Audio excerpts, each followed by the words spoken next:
नमस्कार दोस्तों, स्वागत है आपका स्मार्ट स्टडी राजस्थान चैनल पर। आज है 11 दिसंबर और 11 दिसंबर की जितनी भी महत्वपूर्ण राजस्थान करंट अफेयर्स के सवाल बन रहे हैं वो मैं इस क्लास में आपके सामने लेकर आया हूं। क्लास की पीडीएफ आपको टेलीग्राम चैनल पर मिलती है, जिसकी लिंक मैं डिस्क्रिप्शन बॉक्स में डाल रखी है। वहां जाकर आप टेलीग्राम चैनल को ज्वाइन कर लेना। शुरू करते हैं इस महत्वपूर्ण सवाल से। पहला ही महत्वपूर्ण सवाल है, राजीव गांधी शहरी ओलंपिक खेलों की शुरुआत कब होगी? राजीव गांधी ग्रामीण ओलंपिक खेलों की इस साल में खेले गए थे राजीव गांधी ग्रामीण ओलंपिक, जिसकी शुरुआत हुई थी 29 अगस्त को राष्ट्रीय खेल दिवस के अवसर पर। और अब इसके बाद में इस खेल का समापन के अवसर पर अपने सीएम अशोक गहलोत ने कहा था कि राजीव गांधी अब शहरी ओलंपिक खेल भी लेके आएंगे, जिसकी शुरुआत कब की जाएगी? ऑप्शन ए है अपने 31 दिसंबर 2022, ऑप्शन बी है 1 जनवरी 2022, ऑप्शन सी है 26 जनवरी 2023 और ऑप्शन डी है 31 जनवरी 2023। तो इसका ऑप्शन सी राइट होगा। 26 जनवरी 2023 से राजीव गांधी शहरी ओलंपिक खेलों की शुरुआत होगी। इसकी व्याख्या देखते हैं हम। व्याख्या इंपॉर्टेंट है। राजीव गांधी शहरी ओलंपिक खेलों की शुरुआत 26 जनवरी 2023 को होगी। ये भी 3 चरणों में खेले जाएंगे, वो भी 3 चरणों में ही थी। प्रथम चरण में क्या होगा? वार्ड स्तर पर, जो कि किस में खेले जाएंगे? जो अपने सरकारी स्कूल के ग्राउंड में, प्रथम चरण में वार्ड स्तर पर। सेकंड चरण में जिला स्तर पर, जो ब्लॉक स्तर पर स्टेडियम बने हुए हैं या फिर स्कूल हैं, उन विद्यालय है या फिर महाविद्यालय है, उनके ग्राउंड में। और जो थर्ड स्तर है वो कौन सा है? राज्य स्तर पर। और राज्य स्तर पर कौन जो स्टेडियम बने हुए हैं, जिला स्तर पर स्टेडियम बने, उनमें खेले जाएंगे। मतलब राज्य स्तर पर खेल हो गए, वो जिला स्तर पर स्टेडियम बने, उनमें खेले जाएंगे। और राज्य स्तर पर जो मेडल लेके आएंगे उसको अपने जो नौकरियों में 2% आरक्षण दिया जाएगा। नेक्स्ट, इसमें कितने खेल शामिल किए गए? 7 खेल शामिल। अभी 7 खेल का प्रावधान है, अगर चेंज हो जाता है तो मैं बाद में आपको बता दूंगा। अभी 7 खेल का बोल रखा है कि 7 खेल इसमें शामिल किए जाएंगे। इसमें बास्केटबॉल शामिल किया जाएगा, जो इसमें नहीं था। किसमें? ग्रामीण ओलंपिक में नहीं था, लेकिन इसमें शामिल किया जाएगा। वॉलीबॉल था और टेनिस बॉल, क्रिकेट था, खो खो और कबड्डी, हॉकी, और एक ये नया गेम है एथलेटिक्स, मतलब दौड़, जो इसमें रनिंग भी होगी, उसमें एथलेटिक्स में ऊंची कूद, लंबी कूद, वो शामिल किया जाएगा। अब बास्केटबॉल राजस्थान का राज्य खेल है, उसको शामिल कर दिया गया और उसके साथ में शूटिंग को बाहर निकाल दिया। अब अगर ये फिक्स रहता है तो यही रहेगा, या फिर चेंज होगा तो मैं आपको बता दूंगा। नेक्स्ट क्वेश्चन, राजस्थान के किस जिले में प्रदेश का पहला अत्याधुनिक डिजिटल प्लेनेटोरियम बनाया जाएगा? वेरी इंपॉर्टेंट सवाल है ये।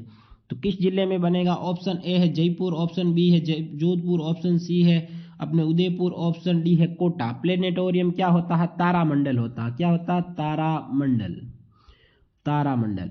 और इसका निर्माण किस जिले में किया जाएगा? कोटा जिले में। जो ऑक्सीजन पार्क बन रहा है वहां पर अपने इस प्लेनेटोरियम तारामंडल का निर्माण किया जाएगा। इसकी व्याख्या देखते हैं। कोटा जिले में प्रदेश का पहला अत्याधुनिक डिजिटल प्लेनेटोरियम तारामंडल बनेगा। इसका निर्माण नवनिर्मित अपने ऑक्सीजन पार्क, जो ऑक्सीजन पार्क बन रहा है, इस ऑक्सीजन पार्क में इस प्लेनेटोरियम का निर्माण किया जाएगा। प्लेनेटोरियम के साथ साइंस सेंटर का भी निर्माण होगा। वेरी इंपॉर्टेंट, याद रख लेना। पूछ लिया जा सकता है कि साइंस सेंटर का निर्माण कहाँ होगा, तो कोटा जिले में नवनिर्मित ऑक्सीजन पार्क में, किसके साथ? डिजिटल प्लेनेटोरियम के साथ। और इसके लिए कितनी वित्तीय स्वीकृति जारी की गई? 35 करोड़ की वित्तीय स्वीकृति। ये किसके द्वारा बनाया जा रहा है? केंद्र सरकार के द्वारा बनाया जा रहा है, याद रखना। नेक्स्ट, राजस्थान के किस व्यक्ति को Geneva centre for human right की ओर से global human rights champion award दिया गया? ये अवार्ड पाने वाला ये व्यक्ति देश का पहला व्यक्ति है, याद रखना। तो वेरी इंपॉर्टेंट क्वेश्चन है ये। कब दिया गया? 10 दिसंबर को दिया गया। कब दिया गया? 10 दिसंबर को, जो अपने विश्व मानवाधिकार दिवस मनाया जाता है उस दिन दिया गया था। ये कहां पर? जेनेवा द्वारा दिया गया। तो पहला ऑप्शन है डॉक्टर कृति भारती, ऑप्शन बी है हिमेश व्यास, ऑप्शन सी है डॉक्टर RM अग्रवाल और डॉक्टर ऑप्शन डी है आशीष कुमार। तो किसे दिया गया? कृति भारती को। अब दिया गया तो राजस्थान से क्या रिलेशन है, राजस्थान के ये अपने जोधपुर की निवासी है, जोधपुर की। तो राजस्थान के जोधपुर की कृति भारती को क्या दिया गया, ग्लोबल ह्यूमन राइट्स चैंपियन का अवार्ड दिया गया। क्यों दिया गया, क्योंकि इन्होंने अपने विश्व स्तर पर जो बाल विवाह होता है, बाल विवाह के रोकथाम के लिए ये कार्य कर रही है।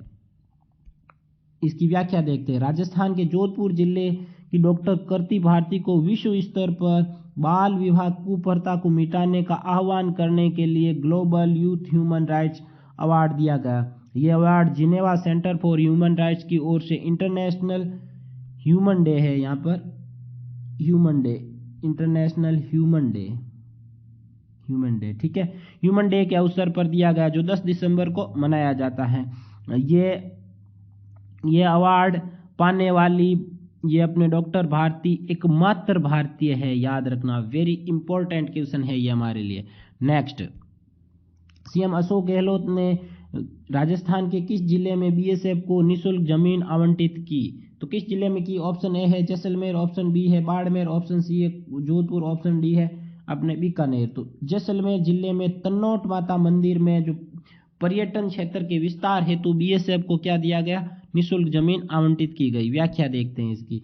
सीएम अशोक गहलोत ने जैसलमेर में स्थित तन्नोट माता मंदिर में पर्यटन विस्तार हेतु बीएसएफ को राजस्व अधिनियम 1956, ये याद रखना, इसके तहत 2.19 बीघा जमीन भूमि आवंटित की, निःशुल्क आवंटित की, याद रखना। नेक्स्ट, ये इंपॉर्टेंट क्वेश्चन है। राज्यपाल श्री कलराज मिश्र द्वारा किस विश्वविद्यालय में योग साधना भवन का लोकार्पण किया, तो ऑप्शन ए है जयनारायण व्यास विश्वविद्यालय जोधपुर, ऑप्शन बी है गंगा सिंह विश्वविद्यालय बीकानेर, ऑप्शन सी है मोहनलाल सुखाड़िया विश्वविद्यालय उदयपुर, और ऑप्शन डी है जगत गुरु रामानंदाचार्य संस्कृत विश्वविद्यालय जयपुर। तो इस जगत गुरु रामानंदाचार्य संस्कृत विश्वविद्यालय जयपुर के अंदर योग साधना भवन का लोकार्पण किया तथा इसके साथ अपने संविधान पार्क का शिलान्यास किया तथा नवग्रह नक्षत्र का भी शिलान्यास किया, याद रखना। इसकी व्याख्या इंपॉर्टेंट है। राज्यपाल कलराज मिश्र द्वारा 10 दिसंबर को जगत गुरु रामानंदाचार्य राजस्थान संस्कृत विश्वविद्यालय, जो कहाँ पर है, जयपुर के अंदर है, योग साधना भवन का लोकार्पण किया। साथ ही विश्वविद्यालय परिसर में संविधान पार्क तथा नवग्रह नक्षत्र वाटिका का शिलान्यास किया। इंपॉर्टेंट है, याद रखना।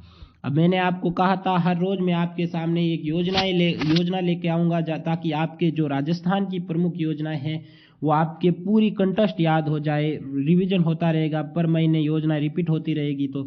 तो आज महत्वपूर्ण योजना लेकर आया हूँ, आईएम शक्ति उड़ान योजना। इसकी शुरुआत कब हुई थी, 19 दिसंबर 2022 को सीएम अशोक गहलोत द्वारा की गई थी। उद्देश्य है महिलाओं तथा किशोरियों को महामारी के कारण होने वाली बीमारियों का रोकथाम करना। इसके तहत 10 से 45 वर्ष की किशोरियों एवं महिलाओं को वर्ष में नहीं है या महीने में 12 सैनिटरी फ्री नैपकिन क्या करती है, वितरण करती। अब इसकी नोडल विभाग कौन है, तो महिला एवं बाल विभाग इसका नोडल विभाग है। बजट कितना, 200 करोड़ पूछा जा सकता है, याद रखना। अब इसके तहत कितने महिलाओं एवं किशोरियों को निःशुल्क सैनिटरी नैपकिन वितरण किया जाएगा, तो 1.45 करोड़, वेरी इंपॉर्टेंट है, याद रखना। आयु याद रखना, 10 से 45 वर्ष। शुरुआत कब हुई थी, याद रखना। इसके नोडल विभाग कौन है, वो भी याद रखना। और महीने में 12 सैनिटरी नैपकिन फ्री दी जाती है, ये भी याद रखना। और योजना के प्रथम चरण में कितनी महिलाओं तथा किशोरियों को लाभान्वित किया गया, 29 लाख, ये भी याद रखना। जिसमें 34,000 किसमें 34,000 जो किशोरियां तथा बालिकाएं हैं उनको राजकीय विद्यालयों में, 34,000 राजकीय विद्यालयों में जो 26 लाख छात्राएं हैं उनको, और 1410 आंगनवाड़ी केंद्रों में 3 लाख किशोरियों तथा महिलाओं को क्या किया गया, लाभान्वित। तो 3 लाख तथा अपने 26 लाख हो गई 29 लाख, किसमें 26 लाख तो 34,000 राजकीय विद्यालयों में, जबकि 3 लाख इसमें 1410 आंगनवाड़ी केंद्रों में। नेक्स्ट, योजना का दूसरा चरण वेरी इंपॉर्टेंट है ये चर्चा में, क्योंकि इसी चरण की शुरुआत अभी हुई थी हाल ही में 26 अगस्त 2022 को हुई थी दूसरे चरण की शुरुआत। दूसरे चरण में अब पूरे 1.45 करोड़ महिलाओं तथा किशोरियों को इसमें लाभ मिलेगा। उसमें कितना 29 लाख को ही मिला था। अब पूरे को जितना बजट में इसमें बताया गया योजना में, उसमें पूरी महिलाओं तथा किशोरियों को लाभ मिलेगा। राज्य के साथ साथ राजकीय महाविद्यालय एवं इसमें अब राजकीय विद्यालय हो गई, राजकीय महाविद्यालय हो गई। अब आंगनवाड़ियों के साथ साथ जो संचालित राज्य सरकार द्वारा संचालित आवासीय विद्यालयों में पढ़ने वाली छात्राओं को भी सैनिटरी नैपकिन्स निःशुल्क वितरण किया जाएगा। अब इसके तहत 1.45 करोड़ महिलाओं तथा किशोरियों को निःशुल्क सैनिटरी लाभ वितरित करने हेतु 96,645 अपने केंद्रों को सैनिटरी केंद्र उपलब्ध, इन पर सैनिटरी केंद्र पर अपने सैनिटरी निःशुल्क उपलब्ध कराया जा रहा है। तो कितने केंद्र है जहां पर निःशुल्क सैनिटरी नैपकिन्स उपलब्ध कराए जा रहे हैं? तो 96,645 याद रखना इंपॉर्टेंट है। अब एक स्मार्ट फैक्ट क्या लेके आया हूँ, ये भी अभी नया ही क्वेश्चन है, 10-15 दिन पहले का है कि राजविका द्वारा राजस्थान की पहली सैनिटरी पैड यूनिट की शुरुआत कहाँ की गई? तो वीरवाड़ा ग्राम सिरोही में की गई। यहाँ पर राजविका की जो अपने स्वयं सहायता समूह की महिलाएं हैं वो यहाँ पर सैनिटरी पैड का निर्माण करेगी। इसका लक्ष्य क्या है? राजविका की हर जिले में एक सैनिटरी पैड यूनिट बनाई जाएगी। अब इसमें क्या है, अभी लक्ष्य कितना पूरा कर लिया गया है? 1.45 करोड़ का 87% लक्ष्य पूरा कर लिया गया है, राज्य सरकार के डेटा के अनुसार बताया जा रहा है। अभी 13% पूरा करना बाकी है। फिर इसमें सभी जो 1.45 करोड़ महिलाएं तथा किशोरियों को निःशुल्क सैनिटरी पैड वितरित किया जाएगा। तो आज की क्लास में इतना ही है। क्लास को लाइक करना, शेयर करना, चैनल को सब्सक्राइब करना। पीडीएफ आपको स्मार्ट स्टडी राजस्थान के टेलीग्राम चैनल पर मिल जाएगी। धन्यवाद दोस्तों, जय हिंद।